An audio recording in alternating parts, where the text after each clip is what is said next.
we have 600,000 Filipinos na inutil. Kayo ang may kagawa niyan.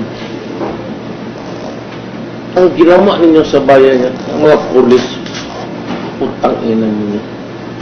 Meron hubang datos na magpapatunay o may papakita na dahil po nawala ang death penalty, may direktang relasyon ito sa pagtaas ng krimen.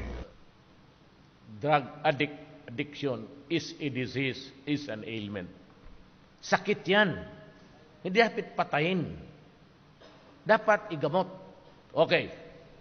Itong saan ba opisina ninyo? Itong 600,000 ibigay ko sa inyo bukas. Sabihin ko doon sa mga, i-deliver ninyo yan. Sino yan? Meron hubang datos na magpapatunay o may papakita na dahil po nawala ang death penalty, may direktang relasyon ito sa pagtaas ng krimen. Dahil meron hong maliwanag na datos nun na kahit na nagkaroon ng 7 execution sa loob po noong 1999, matapos ang 1 taon, tumaas pa nga ang kriminalidad. Ang ginawa ninyo sa bayan niya, ang mga pulis, putang ina ninyo. Soldado kayo ng tao, pawis ng Pilipino yung buwis, ibayad sa inyo, tapos pagbili ninyo yung bayan ninyo. Yan ang mga tao na gusto kong patayin. Because it's reason, actually. Parang nilubog mo yung bayan ng Pilipinas. Sino mag-alaga nito ngayon? Itong mga inutil na resulta ng drug. Sino ang mag-alaga? Sino magbigay ng medisina?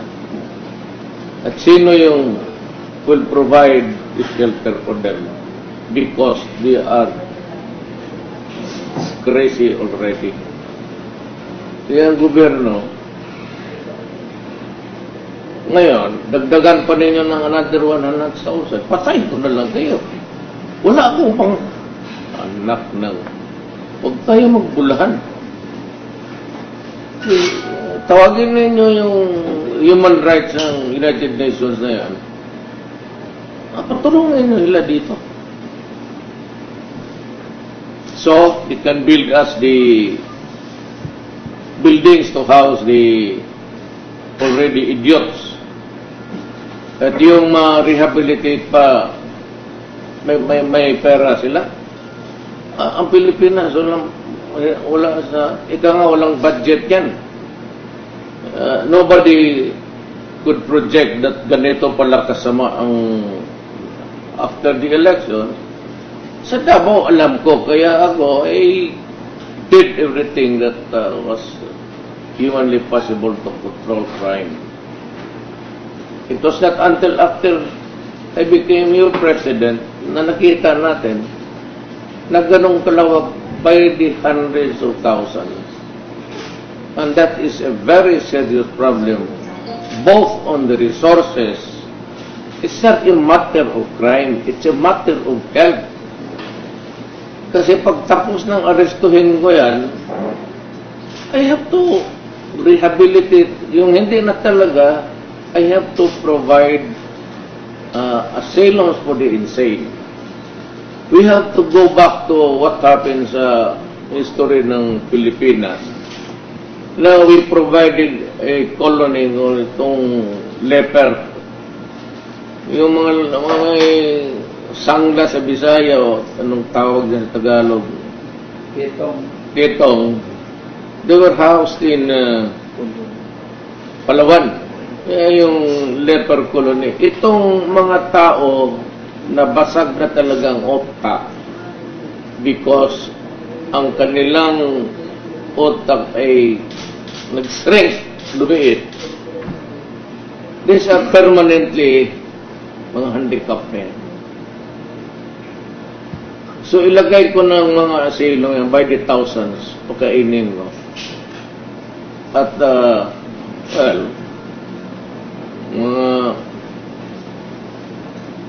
may mga depresyon na yan. Hindi lang ninyo ginawa sa kapwa-tao ninyo na Sama. Kayong mga mayor, bitang ina kayo. Huwag ninyong ikat yan, ha? Kasi galit talaga. Tingnan mo ginawa ninyo sa bayan ninyo. Kayong mga pulis.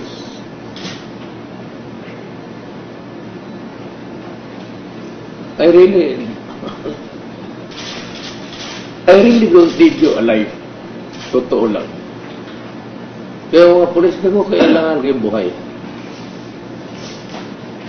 Huwag kang mag-display ng arma. Ipalo ko yan sa ulo mo. Do not ever threaten government. Yung hawak-hawak mo na baril yan,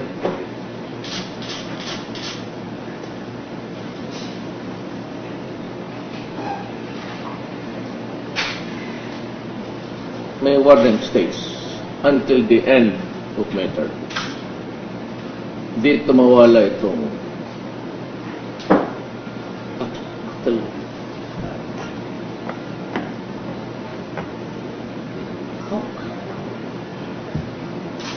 ang ano, medyo hindi masyado mabigat. Kaya namang mga negosyante diyang milyonaryo, may mga negosyo. At hingin ko kay Commissioner Dula yung listahan. Kindly pay your taxes. Total, ang may guarantee to you is that pag bumayad kayo lang sa tamang taxes, you will be free of harassments. Wala na yung mga BIR magpunta doon at tulikutin yung mga records na papel. I will not allow that. Walang harassment yan. Kung bayad ka ng taxes sa tama, then you are free of any worry. At least for all time during the year that you have fully complied with the law. Otherwise, padala kita ng pulis, pagkatayo ko sa bahay, patalong ko sa iyo sa pulis kung bakit kita nagabayad ng taxes. Simple as that. And ask media to accompany the police. But the police, dito sa dokumento na to, sir, hindi ka nagbabayad. Tatanong lang kami kung in front of the media para walang masabi. Police na pupuntahin ko. Military. Magparking ng sakyanan mo dyan. Kung saan ka nakatira, anong subdivision ka ba? Tapos, pakita ko lang. Pagtanong lang kita sa military o police, why are you not paying the proper tax? And you're enjoying the planet of the Republic of the Philippines. Gumagamit kayo ng tubig, gumagamit kayo ng the roads, you're enjoying the protection of the police. May nung iba dyan, kayong mga milyonaryo, may mga security guards kayo na police or military, and we have kept a blind eye on that. Kayo lang ay may mga bodyguards sa baril. Alam mo, mawala sa inyo yan.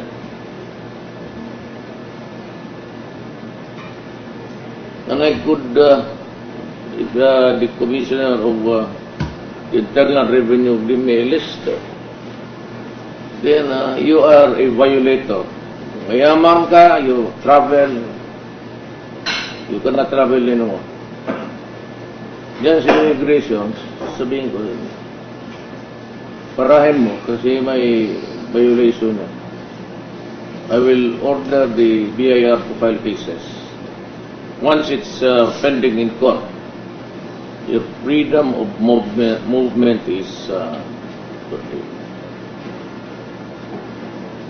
yung ibang kriminal, bakit hindi nakakalabas? Kasali na kayo. It's always a crime if you do not pay your taxes properly and correctly. Pero bayaran ninyo kung ano yung assessment.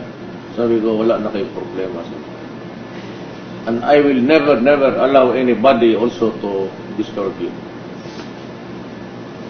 Ganon lang eh. Lalo nang ito mga drogista, Kailangan ko ng pera sa ginawa nilang ano. Kung magtulong kayo sa kampanya, mabuti pa. Kaya kasunod, hirap yung Pilipinas. Marami akong billion yan. It will run into billions. Gawin kong mga nationwide building, it's barrack style. Inside military camps, but I will, you'll be inside the barbed wire.